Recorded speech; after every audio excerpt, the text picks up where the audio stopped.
इसी दौरान FBI agent सेड्यूस्की ने बेन के घर पर रेड की। उन्हें वहां बेन की काफी सारी चीजें मिली, वो चिट्ठियां भी जिनके बारे में बेन बात कर रहा था। साथ ही उसने अपने लोगों को बेन के परिवार वालों का पता लगाने को कहा। थोड़ी देर बाद बेन अपने पिता पैट्रिक के घर पहुंचा। पैट्रिक ने कहा कि मेरा एक ही सपना है कि तुम मुझसे मिलने आए, लेकिन खजाने के बारे में नहीं। जिस पर बेन ने कहा कि हाँ, तो मैं आपसे मिलने ही तो आया हूँ। पापा बेटा साथ में टाइम स्पेंड करेंगे, मजा आएगा। बस एक बार वो लेटर्स होंगे आपके पास, वो दे दो मुझे, फिर करते हैं टाइम स्पेंड। इस बात से पैट्रिक बहुत गुस्सा हो गया। उसने कहा कि किसी की गलती से सीखते हो कि नहीं तुम? मैंने अपनी पूरी जिंदगी इस खजाने को ढूंढने में झोंक दी, तुम भी अपनी जिंदगी ऐसे ही खराब करना चाहते हो? उसने कहा कि ऐसा कोई खजाना है ही नहीं, ये सिर्फ देश के दुश्मनों को गुमराह करने के लिए बनाया गया है, ये बस ऐसे ही कहानी बना दी है किसी ने। लेकिन बेन ने अपने पिता की बात पर ध्यान नहीं दिया। थोड़ी देर बाद जब उन्होंने उस डॉक्यूमेंट के पिछले हिस्से की जांच की तो उन्हें कुछ खास कोड्स मिले जो उन चिट्ठियों से जुड़े हुए हैं जिनके लिए वो यहाँ आए थे। जब बेन ने दोबारा पैट्रिक से वो चिट्ठियां मांगी तो पैट्रिक ने कहा कि मैंने तो पहले ही उन्हें फिलाडेल्फिया के एक म्यूजियम को दे दिया है। ये सुनकर बेन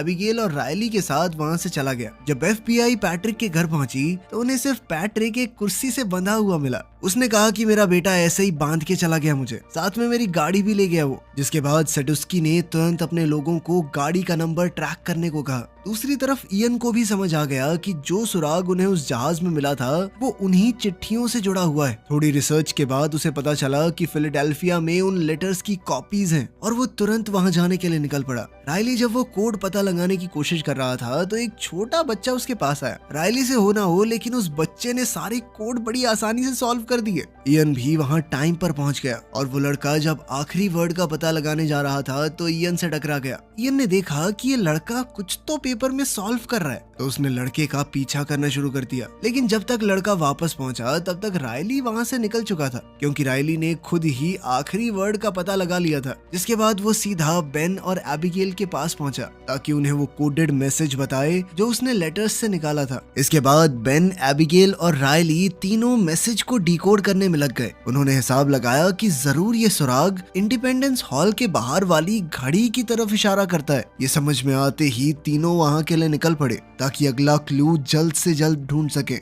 वहीं दूसरी तरफ इयन ने भी उस स्कूल वाले लड़के को पैसे देकर ये पता लगा लिया कि आखिर उसने रायली को क्या बताया था। जल्द ही इयन भी इंडिपेंडेंस हॉल की तरफ निकल पड़ा। वहां बेन ने घड़ी की डायरेक्शन को फॉलो किया और देखा कि दीवार की एक ईंट पर एक खास निशान है। उसने उस निशान वाली जगह से ईंट हटाई और अंदर एक पुराना सा चश्मा मिला। ये एक खास तरह का चश्मा था। बेन तुरंत एबिगेल और रायली के पास गया और उन्हें वो चश्मे दिखाए। फिर बेन ने वो चश्मा पहना और डिक्लेरेशन ऑफ इंडिपेंडेंस के पीछे वाले मैप को देखा। तब उसे एक खास निशान दिखाई दिया।